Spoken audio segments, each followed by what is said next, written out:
आज हम बहार की बात करेंगे। यस, बहार यानी बसंत, बहार यानी स्प्रिंग, यानी renewal, rebirth, transformation. Spring metaphor होता है सेकंड चांसेस का। तो बड़ा ही अच्छा सा टॉपिक है ये इस महीने करने के लिए, क्योंकि बात सिर्फ स्प्रिंग की हो रही है। आसपास भी स्प्रिंग ही आपको दिख रहा है। और स्प्रिंग सिर्फ बाहर का नाम नहीं है, स्प्रिंग में गुल भी आती हैं, स्प्रिंग में सब्जा भी होता है, नसीम भी होती है। ये सारे थीम्स इस पूरे महीने कवर करने वाले हैं। तो आज हमारा फोकस रहेगा बहार पे। शायरी में बहार का मतलब ये सब तो है ही, लेकिन इसको रिलीफ के तौर पे भी इस्तेमाल किया गया है। हैविंग सेड दैट, बहार से पहले एक बड़ा ही तकलीफ दे वक्त गुजरता है, जो है खिज़ां का। खिज़ां किसका मेटाफर है? ग्रीफ का, गर्दिश का, अजियत का, हर तकलीफ दे चीज़ का। तो अगर आपको लगता है कि आपकी ज़िंदगी में खिज़ां चल रही है, खिज़ां का मौसम है, तो आप मुतमईन हो जाइए, क्योंकि हर खिज़ां के बाद स्प्रिंग आती है, बहार आती है।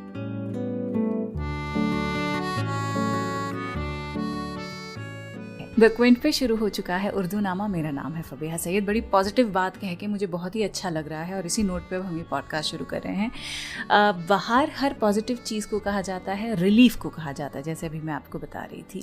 फैज़ अहमद फैज़ की जो गज़ल है, जो ये छोटा सा शेर मैं आपको इस गज़ल का सुना रही हूँ, इसमें बहार किसी और के दम से आ रही है। अब वो इंसान है, कोई उम्मीद है या रेवोल्यूशन है कि गुलों में रंग भरे बादे नौ बहार चले, चले भी आओ कि गुलशन का कारोबार चले। यहाँ फैज़ एक नई सुबह, एक नई बहार का तस्वुर पेश कर रहे हैं। फूलों में नए रंग भरने का मतलब सिर्फ मौसम में तब्दीली नहीं है। सर्दियों के ख़त्म होने के बाद स्प्रिंग की शुरुआत ही नहीं होती है, बल्कि यहाँ शायर एक नई उम्मीद और एक नए आगाज़ की बात करता है। बादे नौ बहार यानी the breeze of new spring, and it symbolizes the arrival of something new, something very positive. चले भी आओ कि गुलशन का कारोबार चले, come so that the affairs of the garden may continue as they should. शायर किसी महबूब, किसी अजीज या शायद किसी उम्मीद का मुंतज़िर है यहाँ। यानी वो बात अगर बन जाए तो सब कुछ वापस अपनी जगह पर ठीक हो जाएगा। गुलशन का कारोबार यानी जिंदगी की रवानी, जिसमें पॉज आ गया है। लेकिन अगर वो बात जो ये चाहते हैं, जो इनकी डिज़ायर है, अगर वो पूरी हो जाए तो जिंदगी के फीकेपन में रंग वापस लौट सकते हैं। ये सिर्फ एक बहार का जिक्र नहीं है एक्चुअली यहाँ, बल्कि जिंदगी के अंधेरों से रोशनी की तरफ बढ़ने का एक तस्वुर है, एक तमन्ना है शायर की।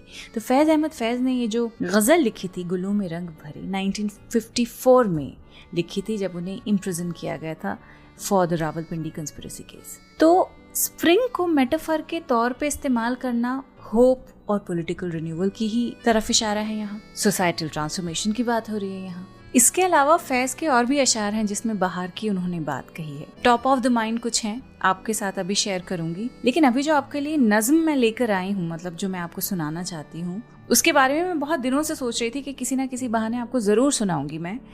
इस नज़्म का नाम है बसंती तराना। हफीज़ जलंधरी ने लिखी है ये, और हमें स्कूल में पढ़ाई गई थी और मुझे अभी तक याद है।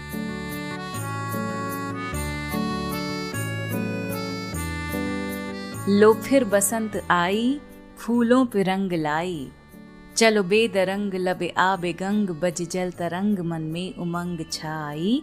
फूलों पे रंग लाई, लो फिर बसंत आई। आफत गई खिज़ां की, किस्मत फिरी जहां की, चले मैं गुसार सुए लाल अजार, मैं पर्दादार शीशे के दर से झांकी। किस्मत फिरी जहां की, आफत गई खिज़ां की।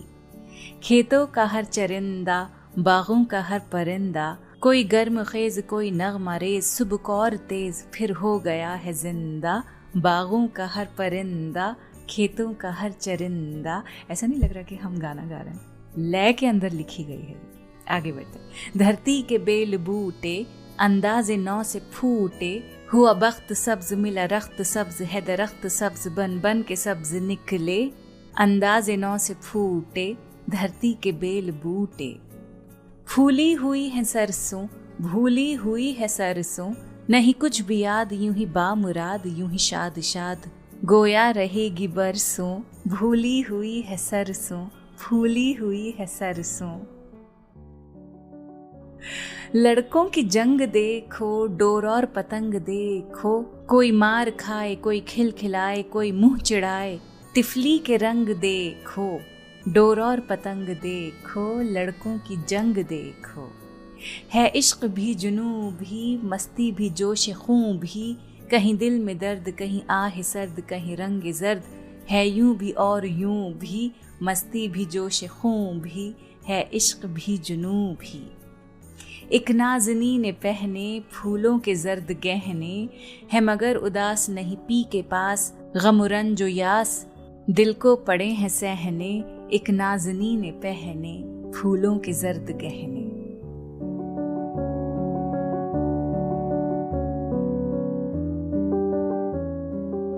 क्या लिखा है आखिर में। मतलब एक नाज़नी की, एक लड़की की बात हो रही है जो अपने पी के पास में, अपने लवर के साथ में नहीं है, लेकिन यहाँ पे उसके गहनों की भी बात हो रही है, तो यानी उसकी शादी हो रही है किसी और से। एक नाज़नी ने पहने फूलों के जर्द गहने, फूलों के जर्द गहने यानी पीले फूल जो पहनाए जाते हैं हल्दी में, मेहंदी की जो रस्म होती है, तो उसकी शादी हो रही है किसी और के साथ। पर देखिए कि लिखा कितनी खूबसूरती से है, ऐसा लग रहा था कि थ्रू आउट मैं कोई गाना गा रही हूँ। बाहर का जिक्र है, लेकिन नज़्म के आखिर में एक लड़की की जो जिंदगी में खज़ां की शुरुआत हो रही है, उसका डिस्क्रिप्शन कितनी हसीन, कितना खूबसूरत लिखा है।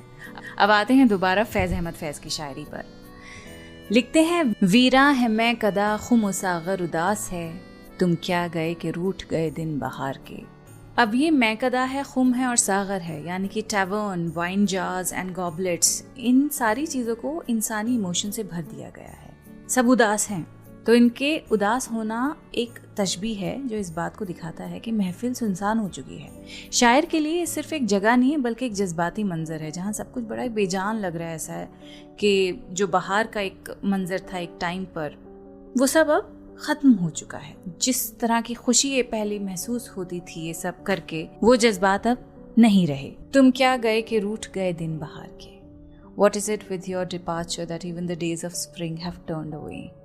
ये मिसरा एक बड़ी गहरी उदासी और तन्हाई की तरफ इशारा करता है। महबूब के चले जाने से सिर्फ एक शख्स का नहीं, बल्कि पूरे माहौल का सुकून छिन गया है, पूरा माहौल बदल गया है। बहार यानी खुशी, नया जीवन जो लेकर आती है, वो सब अब रूठ सा गया है। तो ये मोहब्बत की वो हालत है जहाँ सब कुछ होते हुए भी सब कुछ सुनसान लग रहा है। इस पूरे शेर में आप एक तरह से ऐसे समझ सकते हैं कि हिज्र की बात हो रही है। हिज्र को, जुदाई के गम को एक बड़े से कैनवस पर इसमें दिखाया गया है। एक ऐसी महफिल जिसमें महबूब के बिना सारी चीज़ें बेकार लग रही हैं।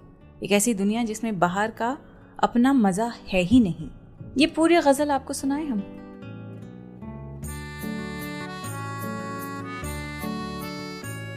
दोनों जहान तेरी मोहब्बत में हार के, वो जा रहा है कोई शब गम गुजार के। वीरां है मैं कदा खुम सागर उदास हैं, तुम क्या गए कि रूठ गए दिन बहार के। एक फुर्सते गुनाह मिली वो भी 4 दिन, देखे हैं हमने हौसले परवरदिगार के। दुनिया ने तेरी याद से बेगाना कर दिया, दुनिया ने तेरी याद से बेगाना कर दिया, तुझसे भी दिल फरेब हैं गम रोजगार के। भूले से मुस्कुरा तो दिए थे वो आज फैज, मत पूछ वलवले दिले नाकर दकार के।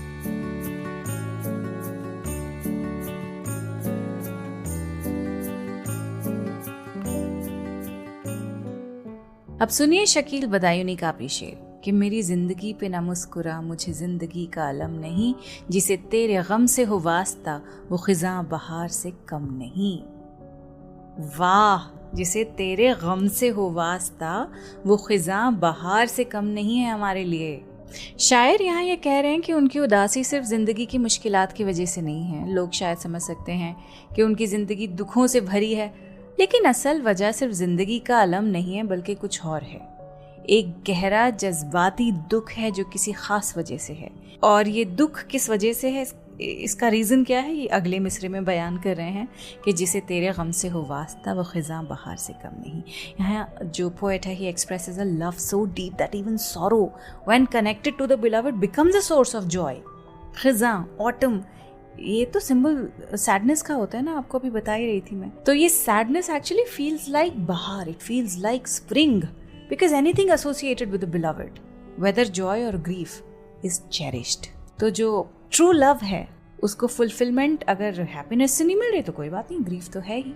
तो इससे जो डार्क मोमेंट है ये क्या बन गया है, रोशनी का जरिया बन गया है शायर के लिए।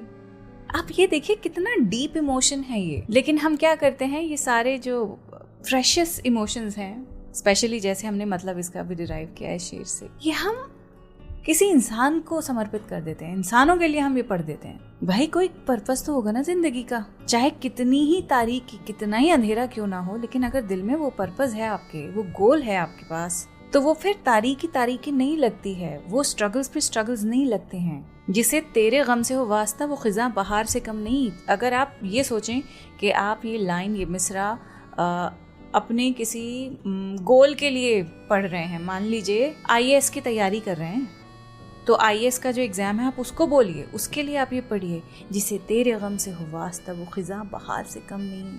अगर कोई जॉब आप अप्लाई कर रहे हैं, बाहर जाने के लिए अगर आप हाथ पैर मार रहे हैं, तो उस गोल के लिए आप तसव्वुर करके पढ़िए, देखिए कैसे चुटकियों में आपका जो माइंडसेट है वो चेंज होगा। आप वो बेचारगी से निकल के कैसे, लाचारगी से निकल के कैसे आप जॉय में उछलते फिरेंगे और कैसे सारा काम आराम से आप करते चले जाएंगे। मेरी जिंदगी पे ना मुस्कुरा, मुझे जिंदगी का अलम नहीं, जिसे तेरे गम से वो वास्ता वो खिजा बहार से गम नहीं है। वाह भाई वाह। अब बाहर यानी बसंत का जो तस्वुर है, उससे एक फेस्टिव तस्वीर खिंच जाती है। ओके, हमेशा ऐसा लगता है कि फेस्टिवल की बात हो रही है जब भी हम बसंत की बात करते हैं। इफ्तिखार आरिफ का ये बड़ा ही विविड डिस्क्रिप्शन अब आप सुनिए about spring that will remind you of पतंगबाजी इन अ वेरी ओल्ड टाउन। चाहे वो जयपुर में हो, चाहे वो पुरानी दिल्ली की गलियों में हो, लेकिन पतंगबाजी का जो तस्वुर हमने फिल्मों में देखा है वो बिल्कुल आपकी आंखों के सामने आ जाएगा। नज़्म है कि पैसेज है, पर इट्स समथिंग वेरी ब्यूटिफुल, जिसका उन्वान है किस्सा एक बसंत का। आई थिंक इट्स अ नज़्म। लिखते हैं, पतंगे लूटने वालों को क्या मालूम किसके हाथ का मांझा खरा था और किसकी डोर हल्की थी। उन्हें इससे गरज क्या, पेंच पड़ते वक्त किन हाथों में लर्जा आ गया था और किसकी खींच अच्छी थी। हवा किसकी तरफ थी, कौन सी पाली की बैरी थी। पतंगे लूटने वालों को क्या मालूम, उन्हें तो बस बसंत आते ही अपनी अपनी डांगे लेके मैदान में आना है, गली कूंचों में कांटी मारना है, पतंगे लूटना है, लूट के जौहर दिखाना है। पतंगे लूटने वालों को क्या मालूम किसके हाथ का मांझा खरा था और किसकी डोर हल्की थी।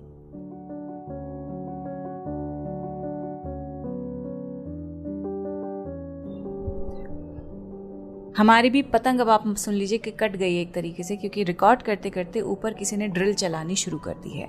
लेकिन फिर भी हमें पॉडकास्ट ख़त्म करना है, तो जाते जाते आपको फैज़ अहमद फैज़ का ही एक खूबसूरत सा शेर नहीं है, क़िता है, ये 4 लाइनें हैं, ये सुनाऊंगी, याद कर लीजिए आप। ये पूरे महीने ना हर एपिसोड में आप किसी ना किसी बहाने से मेरे मुँह से सुन ही लेंगे आप। रात यूं दिल में तेरी खोई हुई याद आई, जैसे वीराने में चुपके से बाहर आ जाए, जैसे सहराओं में हौले से चले बादे नसीम, जैसे बीमार को बेवजह करार आ जाए।